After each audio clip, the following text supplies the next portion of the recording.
नमस्कार दोस्तों, मेरा नाम है राहुल यादव और आप सभी का स्वागत है आज की एक स्पेशल वीडियो में।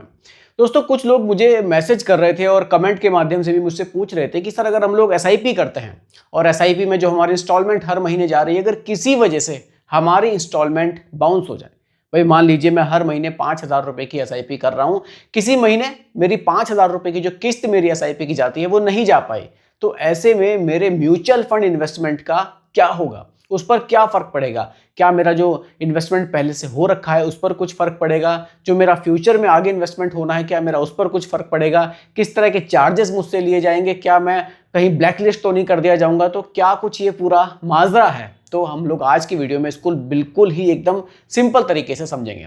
देखिए, अगर आप लोग भी एसआईपी कर रहे हैं, म्यूचुअल फंड में इन्वेस्टमेंट कर रहे हैं, तो वीडियो को जरूर देखिएगा, क्योंकि ऐसा कभी ना कभी आपके साथ भी हो सकता है कि आपकी जो एसआईपी है वो किसी वजह से मिस हो सकती है।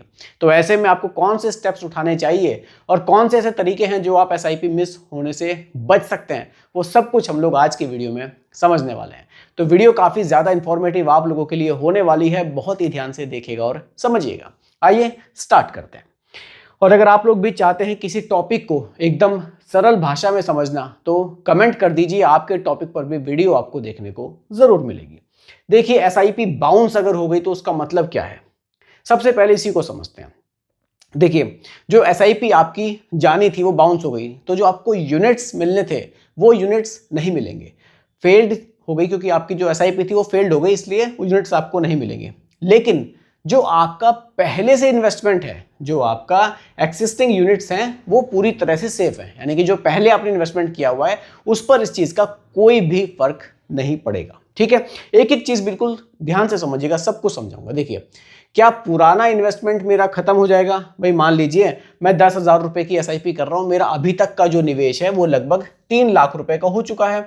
इस महीने जो मेरी 10,000 रुपए की एसआईपी जानी थी वो फेल हो गई, तो ऐसे में क्या होगा, जो मेरा पुराना निवेश है 3 लाख रुपए का, वो मेरा पूरी तरह से सेफ है। जो भी मार्केट में रिटर्न्स बन रहे होंगे वो रिटर्न्स मुझे मिलेंगे। मार्केट नेगेटिव जाएगी, रिटर्न्स मेरे नेगेटिव जाएंगे, मार्केट बढ़ेगी, रिटर्न्स मेरे बढ़ेंगे। बस क्या हुआ कि जो मेरा अगला इन्वेस्टमेंट था, जो मेरा फेल हुआ है, उसके जो यूनिट्स थे जो इसमें ऐड होने थे, वो यूनिट्स मेरे ऐड नहीं होंगे। ठीक है, सिर्फ इतना ही फर्क पड़ेगा। तो बहुत ज्यादा घबराना नहीं है, लेकिन सभी चीजों को थोड़ा बारीकी से समझना जरूरी है।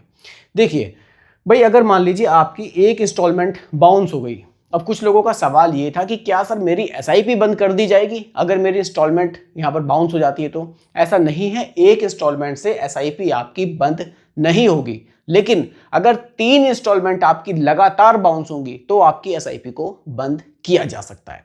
ये एक रूल है। आप चाहे डेली एसआईपी कर रहे हैं, चाहे वीकली कर रहे हैं, चाहे जैसे भी आप कर रहे हैं, अगर 3 लगातार बाउंस होते हैं तो जो आपकी एसआईपी है उसको यहां पर बंद किया जा सकता है। तो ध्यान में रखना है कि मेरी लगातार 3 जो है इंस्टॉलमेंट वो बाउंस ना हो। 5 चीजें आपको चेक करनी है।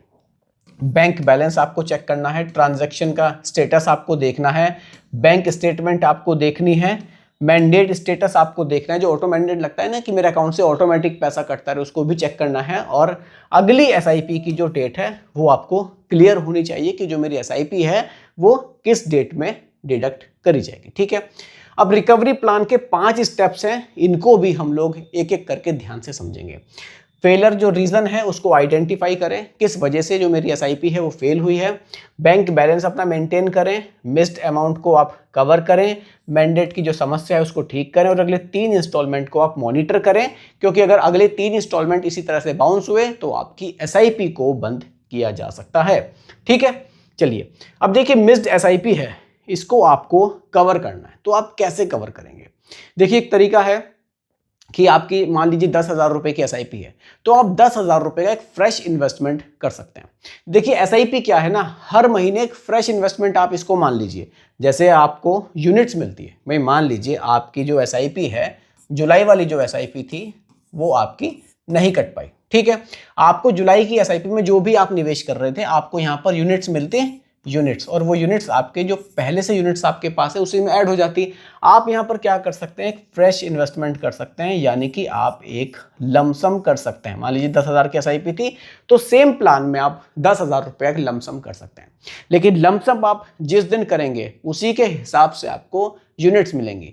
वो आपकी एसआईपी से अलग शो करेगा, इन्वेस्टमेंट अलग होगा, लेकिन जो आपका जिस महीने का जो निवेश होना था उसको वो कवर कर सकता है। ठीक है, देखिए ये फेल्ड एसआईपी को दोबारा प्रोसेस करना नहीं है, ये सिर्फ एक नया इन्वेस्टमेंट आप करेंगे अगर आप उसको रिकवर करने का प्लान कर रहे हैं तो। ठीक है, अब देखिए मैंडेट की समस्या को आप कैसे ठीक कर सकते हैं। भाई आपका जो पैसा कटना था नहीं कटा, ठीक है, मैंडेट के स्टेटस को आप चेक करें, कहीं उसमें कोई दिक्कत तो नहीं आई है, वो कैंसिल तो नहीं हुआ है। ठीक है, modify SIP, change bank option देखें, आपने बैंक अपना चेंज तो नहीं किया, आपने अपने एसआईपी को मॉडिफाई तो नहीं किया था, इन सब चीज़ों को आपको चेक करना है।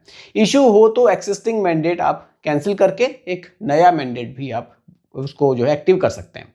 नए बैंक से आप फ्रेश मैंडेट आप रजिस्टर कर सकते हैं। ठीक है, इन सब चीज़ों से क्या होगा ना, आपकी जो एसआईपी है वो फ्यूचर में मिस नहीं होगी।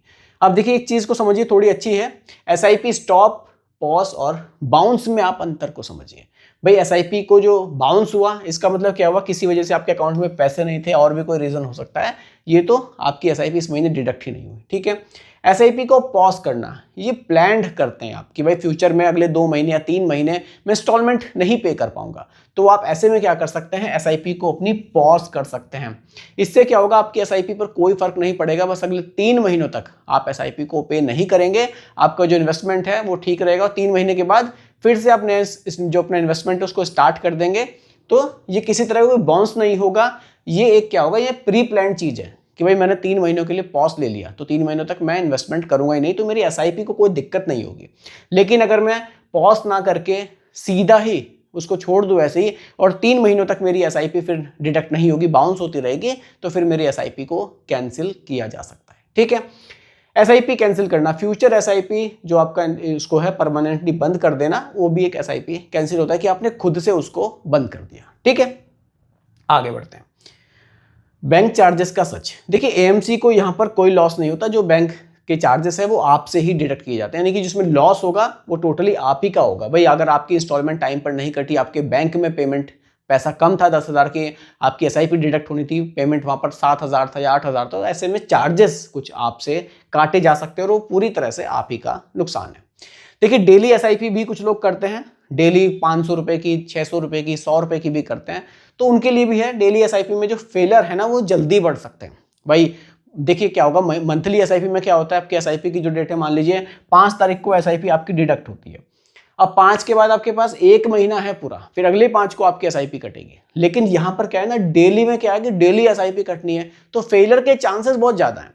भाई आपकी आज डिडक्ट नहीं हुई, कल नहीं हुई और परसों नहीं हुई, तो एसआईपी को आपके बंद किया जा सकता है, क्योंकि 3 लगातार आपके फेलर वहाँ पर आ जाएंगे। इसलिए उनको खास ध्यान रखना है जो डेली एसआईपी करते हैं कि अपने जो है बैंक बैलेंस को मेंटेन रखें। ठीक है, अब देखिए एसआईपी की डेट को हम कैसे तय करें कि भाई हम इन झंझटों से बच सकें कि हमारी जो एसआईपी है वो टाइम पर पे होती रहे। सबसे पहले तो जो आपकी सैलरी डेट है, मान लीजिए 7 तारीख को आपके अकाउंट में सैलरी आती है, तो आपकी ईएमआई डेट आप 8 रख लीजिए, या ज़्यादा से ज़्यादा आप 10 तारीख तक उसको ले जाइए, उससे ज़्यादा पीछे मत ले जाइए। ऐसे में क्या होगा ना, धीरे धीरे अकाउंट हमारा धीरे धीरे खत्म होने लगता है। जब तक एसआईपी की डेट आती है तो इन्वेस्टमेंट हो ही नहीं पाता। कोशिश कीजिए जो सैलरी डेट है उसके 3 से 4 दिन के अंदर ही आपकी जो एसआईपी है उसको आप पे कर दें। ठीक है, इन सब चीज़ों का ध्यान रखेंगे तो बाउंस की समस्या से आप बचेंगे। देखिए एसआईपी बाउंस फंड की कोई समस्या नहीं है। देखिए अगर आपकी किसी वजह से एसआईपी बाउंस होती है, कुछ लोग कहते हैं कि फंड को चेंज कर दो, कि भाई फंड चेंज करना एक अलग प्रोसेस है और एसआईपी का बाउंस होना ये एक अलग चीज़ है। ये कहीं ना कहीं एसआईपी का बाउंस होना में आप ही की कमी है, आप टाइम पर पेमेंट नहीं कर पाए, तो ऐसे में फंड की तो कोई समस्या यहाँ पर नहीं है। देखिए यहाँ पर समझिए 3 प्रैक्टिकल केसेस। एक बार इनसफिशिएंट बैलेंस हुआ, कोई दिक्कत नहीं है, एक वार्निंग की तरह आप इसको समझ सकते हैं, आगे से आप उसको कंटिन्यू करेंगे तो कोई दिक्कत नहीं है। लगातार 3 मंथली फेलर होगा तो आपकी एसआईपी को यहां पर बंद किया जा सकता है। ठीक है, केस 3 बैलेंस है फिर भी एसआईपी फेल हो गई, ये कई बार ट्रांजैक्शन एरर आ जाता है, इसको आप ठीक कर सकते हैं। ये तो कभी कभार ही आपको देखने को मिलेगा, ज्यादा ये ऐसा होता नहीं है। ठीक है, लेकिन कुछ केसेस में ऐसा हुआ भी है। कोशिश ये करनी है कि 3 एसआईपी फेल हमारी ना हो। एसआईपी बाउंस से बचने के 7 रूल है, वो भी मैं आपको बता देता हूं। एसआईपी जो डेट है उससे पहले अपना बैलेंस जरूर चेक करें। एसआईपी अमाउंट में जो आपका एसआईपी अमाउंट है, मान लीजिए 10,000 रुपये, थोड़ा सा एक्स्ट्रा आप अकाउंट में मेंटेन रखें ताकि कोई दिक्कत ना हो। सैलरी के तुरंत बाद एसआईपी डेट चुनें। एक दिन में बहुत सारे ऑटो डेबिट ना रखें। भाई मान लीजिए उसी दिन आपकी एसआईपी भी आपके अकाउंट से कटनी और भी सारी इंस्टॉलमेंट आपने उसी दिन रखी है, उसमें थोड़ा सा आप गैप रखें। ठीक है, मैंडेट की जो लिमिट है उसको आप चेक करें, कहीं ऐसा ना हो कि आपकी जो मैंडेट लिमिट है वो बहुत कम हो और एसआईपी का अमाउंट ज़्यादा हो रहा हो। बैंक अगर आपने बदला है तो मैंडेट को अपडेट करें, और इनकम प्रॉब्लम हो तो पॉज या अमाउंट रिडक्शन आप देखें। भाई मान लीजिए आपको लग रहा है कि अगले 2-3 महीने मेरे को थोड़ी सी प्रॉब्लम है, मैं एसआईपी नहीं पे कर पाऊंगा, तो पॉज ऑप्शन ले लीजिए, बहुत बढ़िया। अगले 3 महीने के लिए एसआईपी आपकी रुक जाएगी और किसी भी तरह का बाउंस वाला जो सिस्टम है ना वो आप पर लागू नहीं होगा। 3 महीने के बाद फिर से आप एसआईपी को कंटिन्यू कर सकते हैं, कोई दिक्कत आपको नहीं होगी। तो दोस्तों यही आज की वीडियो का टॉपिक मैंने आप लोगों के लिए रखा था कि अगर किसी वजह से एसआईपी की इंस्टॉलमेंट हम नहीं दे पाते टाइम पर तो किस तरह की दिक्कतें हमारे सामने आ सकती है और किस तरह से हम इनसे बच सकते हैं। उम्मीद करता हूं कि टॉपिक आपको काफ़ी ज़्यादा इन्फॉर्मेटिव लगा होगा। बाकी रिकमेंडेशन नहीं है, सिर्फ एजुकेशनल पर्पस वीडियो आप लोगों के लिए बनाई गई है। पसंद आई हो लाइक शेयर कीजिएगा, चैनल पर नए हैं सब्सक्राइब कीजिएगा। मिलते हैं जल्दी एक और नई वीडियो के साथ। धन्यवाद।